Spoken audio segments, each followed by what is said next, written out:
I watched a mountain eat the sky. And from across the water, from the terrace of a villa in Misenum, I could do nothing but stand there. A boy with ink on his fingers and fear in his chest. Have you ever seen something so enormous that your mind refuses to believe it is real? That is what it was like. The whole southern horizon turned black in the middle of the afternoon. My name is Gaius. People would later call me Pliny the Younger. But on that morning, I was just a student. 17 years old, reading Livy in the shade of a courtyard while the sun heated the stone. The villa belonged to my uncle. He was the commander of the Roman fleet at Misenum, the greatest naval base in the empire. My uncle was the most curious man I ever knew.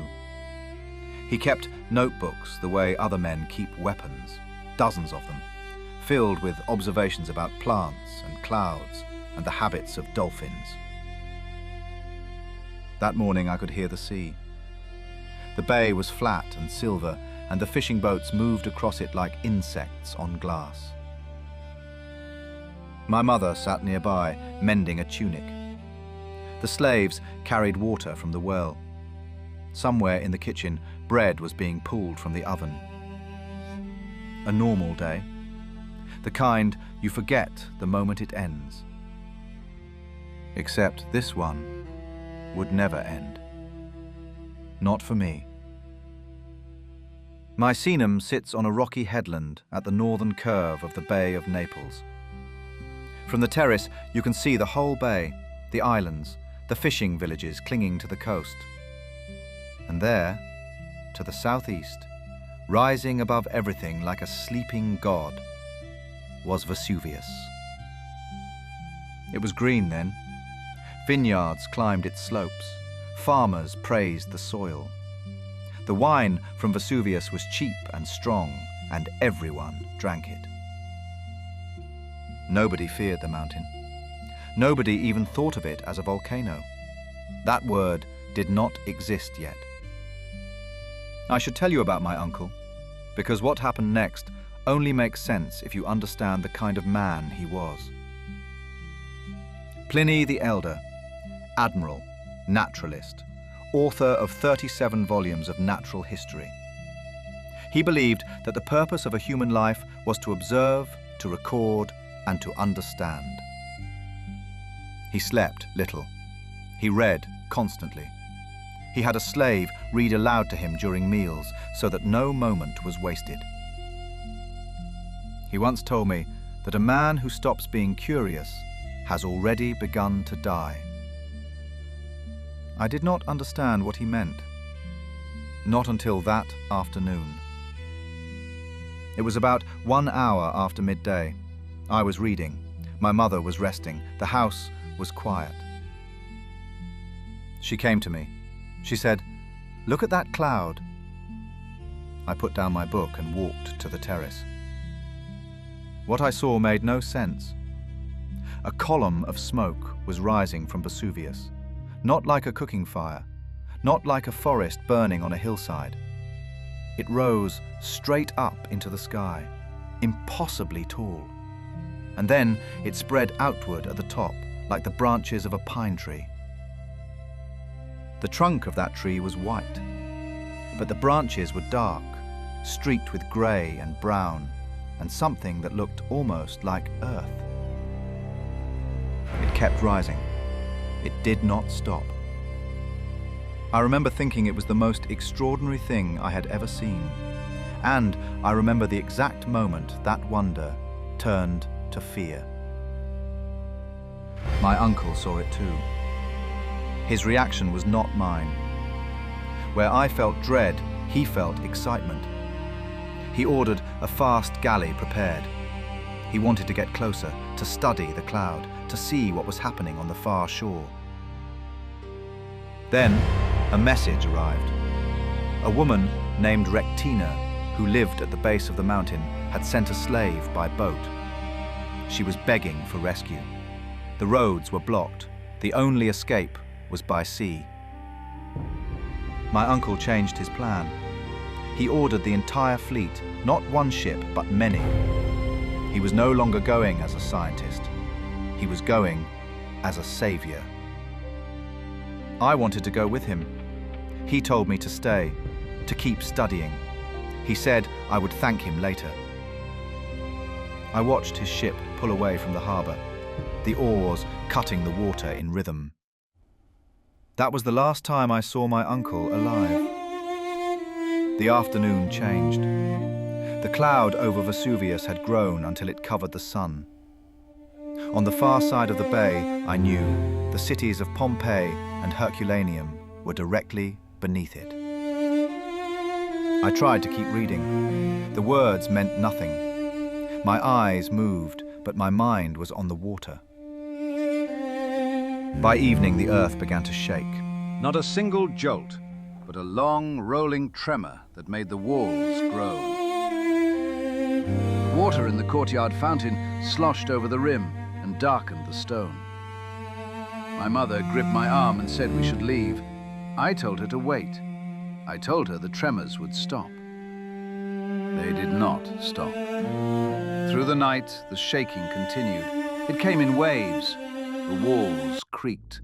Plaster dust fell from the ceiling and landed in my hair and on the pages of my open book. Outside, I could hear people shouting, dogs barking. Somewhere a donkey screamed and would not stop.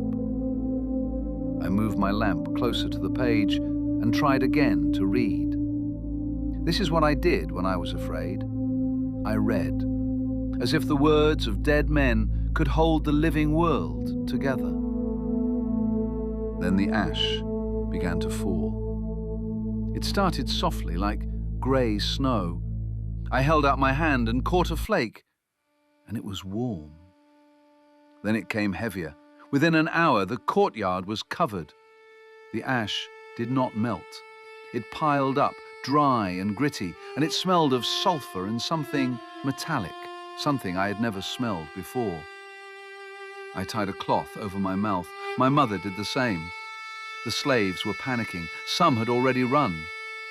The buildings around us were groaning under the weight. I heard a roof collapse somewhere to the east, then another. We decided to leave. My mother and I, and a few of the household slaves. We walked out into the street, and the world had changed. The air was thick and grey. Every breath was a fight. Ash stung my eyes, and I could barely keep them open. People were moving in every direction. Some carried bundles, some carried children. Some carried nothing at all and walked as if asleep. I held my mother's hand. She was 53 years old, and she was not fast. She told me to go ahead, to save myself. I told her I would not leave her. We would walk together, or not at all. She did not argue. She took my arm, and we walked. The darkness was absolute, not twilight, not the darkness of a moonless night. This was something else. This was the darkness of a sealed room. No light from any direction. People around us were screaming. Some were calling out for their children.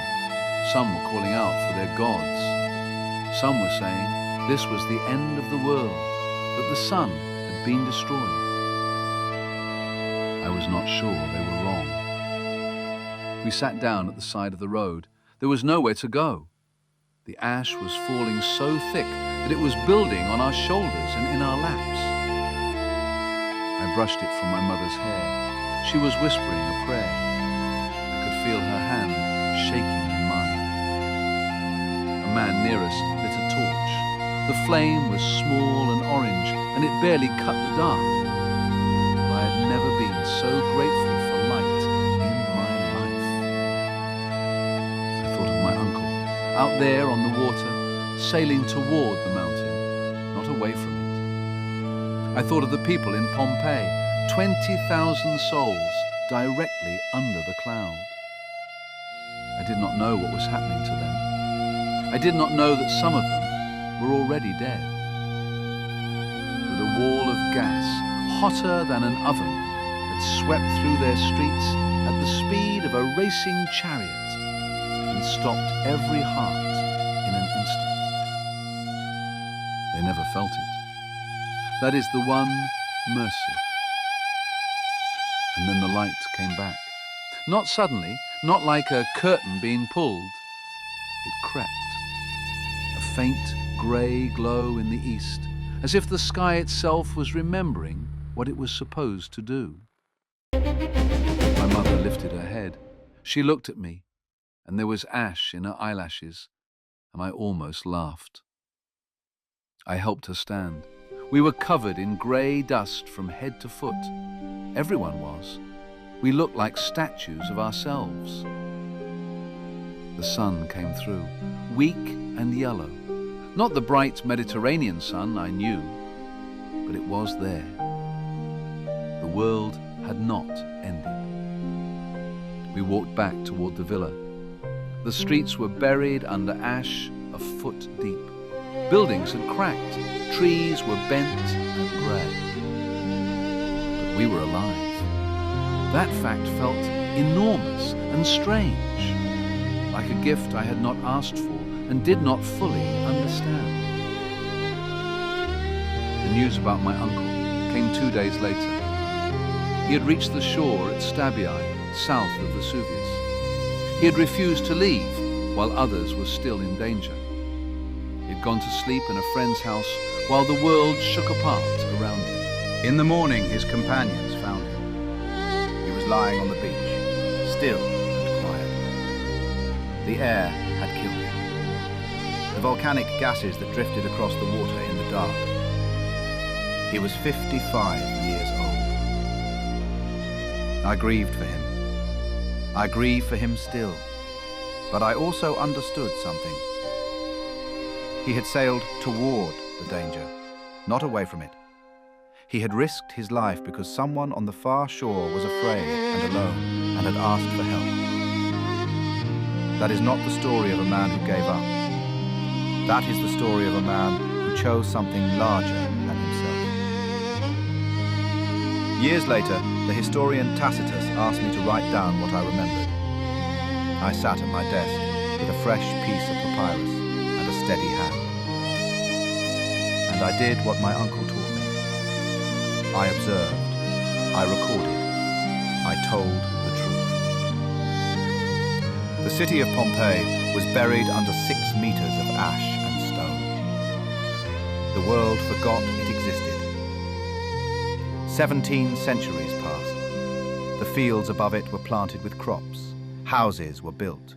People walked over the streets of the dead and never knew. Then, in 1748, a team of workers digging a canal struck something hard beneath the soil. A wall, painted with bright colours that had not faded in nearly 2,000 years. They kept digging. They found streets, shops, a bakery with loaves still in the oven, a fountain with a bronze spout shaped like a dolphin. They found the people. Not bones, not dust, shapes. Hollow spaces in the hardened ash where bodies had been. A man named Giuseppe Fiorelli figured out that if you poured plaster into those hollow spaces, the ash would give back what it had taken. And it did. The plaster filled the voids, and when the ash was chipped away, there they were. The people of Pompeii, frozen in their final moment. A mother holding a child against her chest, a man covering his face with his hands, a dog still chained, twisting against the rope. They are not statues. They are casts of real people, of the last thing they ever did. I wrote my letters to Tacitus so that the truth would survive. I did not know that the mountain itself was keeping a record far more honest than mine. Every frozen gesture, every last embrace, every hand reaching for someone it would never hold again, the mountain remembered what the world forgot. If this story stayed with you, if you felt something standing in that darkness beside me, then you understand why I tell these stories. Subscribe so you do not miss the next one. Leave a comment and tell me which moment hit you the hardest. Like this video so others can find it too. My name is Gaius Plinius Caecilius Secundus. I was there, and now, so were you.